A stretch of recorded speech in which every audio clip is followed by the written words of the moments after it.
Now joining us, head coach Karen Aston. Coach, congratulations Thank you. win number 120 as head coach of the Longhorns. Thoughts after the victory here?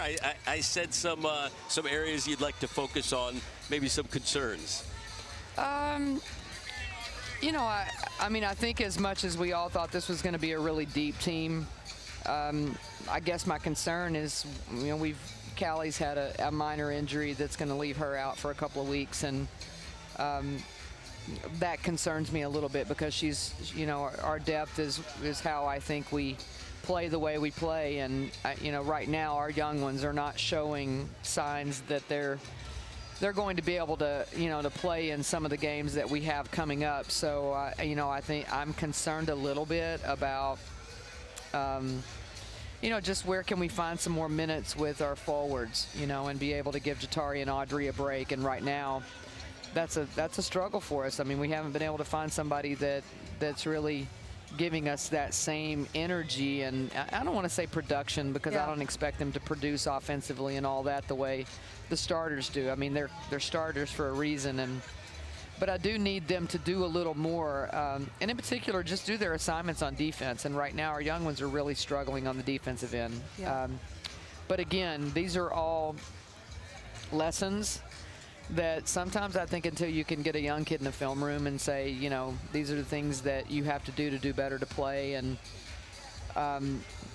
you know, find a way to get them some more practice reps that are more game-like. I tried to do that this week, actually. I think you kind of witnessed a little bit of it. But, you know, just trying to give them a few minutes of, you know, this is what it's really like. And the more I do that, I think they'll improve. But again, right now we've got some players playing really good basketball, and I don't want to focus on the negative because we've got some people playing at a pretty high level. Yeah, let's talk about the positives. Yeah, absolutely, because it is positive. Yeah, absolutely, because the way you're starting games with that, let's just pretend Jatari is back in the starting lineup. Yeah. Okay, we're going to Georgia on Sunday. Yes. But the way y'all are starting games, you're pressing, the way you were running, that whole first quarter was transition basketball. I think y'all ran a half-court offense maybe once or twice at the most. So that kind of basketball has got to be scary for your next opponent. Well, they play a very similar style, so it probably will be a track meet. But, you know, I'm excited about the next games coming up. I mean, I think they're going to be very, very challenging on, you know, on home courts of other teams and teams of the quality of Georgia and Tennessee. But we need that. I mean, we need to be at a place where, like you said, everything's not going to be in transition against Georgia. It better not be. I'm not sure we need to get in a track meet with them, to be honest with you.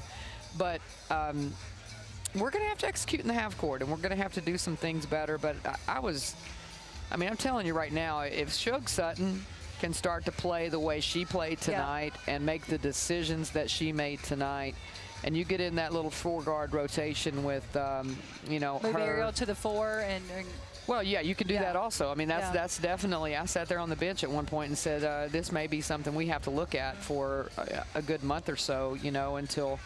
I think some of these other guys will catch up. And again, it hurt us to lose Callie because Callie's solid. Yeah. You know, she doesn't. I mean, she's not going to do something spectacular, but she understands defensive game plans and she understands what we're doing. And so that was a blow for us as far as depth. But just in general, let's say we don't move Ariel to four. I mean, which I don't want to do. You're talking about four guards right now that are playing, I think, really good basketball. And if you keep them fresh, keep them in a rotation, we'll find some. I thought Miday's minutes were really good tonight. That's the best I have ever seen her play. And you and I have talked about that. And one of the things for Miday, I think, has just been the stage fright of being under the lights and getting the minutes under the lights as opposed to practice, because I haven't. What you saw tonight is really what she does in practice. And then she'll get in the games, and I'm like, where did that go? And I mean, maybe this was what she needed, was to have a game under the lights where she had her motor running and she actually looked like she was very engaged in the game. And I'm very proud of how she played, because, again, that's somebody that could get, come in the game. She understands defense. So she can give us a few minutes of, defense, rebounding, simple things. I think that's going to be a big plus for us. Karen, talk to us just a little bit about Brooke McCarty and Ariel Atkins, because those two are just doing some really nice things on the floor, tremendous leaders, but they set the tone for your team. They do, and I mean, it's just their decision making is just so good. And I mean, you know, what do they have? 12 assists and 2 turnovers among each other. And, you know, I just think they're so unselfish right now. They're, you know, to the point that, to be honest with you, I mean, that she turned down one, Brooke did today, and she looked over at me and knew exactly what I was about to say because, you know, against LSU, she turned down too many shots. And it was uncharacteristic of her, but just the rhythm that those two are in together and the leadership that they're giving our team. Again, I think if you can start to look at Shug playing the way she played tonight, that's 3 really good decision makers. Yeah, that's what really when Shug becomes so important because her rhythm timed with those two. Yeah, that's a dangerous trio. It is. I mean, you know, LaShawn. I mean, I thought really showed up in the second half. I mean, she played very intentional in the second half. She wanted to get up the line, get some, you know, she got an offensive rebound. I thought she played with really good intention, and that may be as good a half as she's played in a while. So, you know, Louisiana Tech is well coached, and you know, the things that we did, I mean, I think they tried to take away the paint from us, and I thought we did a great job of getting to it, but then not overpassing too much. We did a few times in the second half, but we made some good kickouts, and if we continue to shoot the ball the way we are, I think that I feel really good. I just, again, you can nitpick and say we need to get better, and we do. I mean, but I don't know that there's anybody in the country that's not going to say that at this point. Absolutely. So we'll find the things that we need to do better, and we'll get after it. I know you have concerns about depth, but when you simply talk about the starting 5 as you head to a tougher portion of your schedule, how comfortable are you with those starting 5?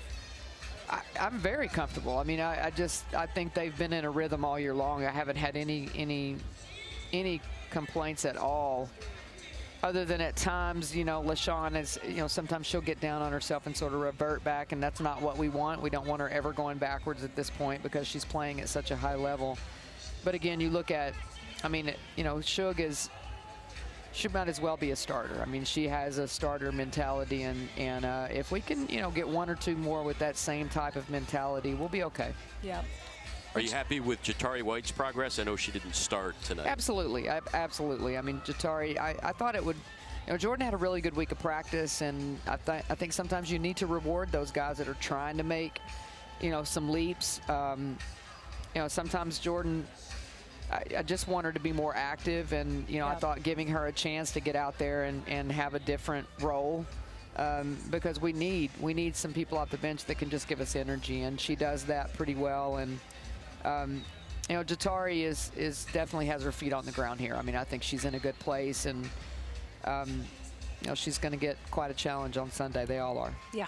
You got a heck of an upcoming schedule as well. We do. I'm looking forward Georgia, to it. Hey, I'm looking Tennessee. forward to it. I'm looking forward to it. You know, then we come home for 2 Florida home State, games. You know, Oklahoma. we have Northwestern State, I think, and then Florida State at home, and then we get ready for the big stuff. But these are the games you enjoy coaching and playing in, so I'm looking forward to them.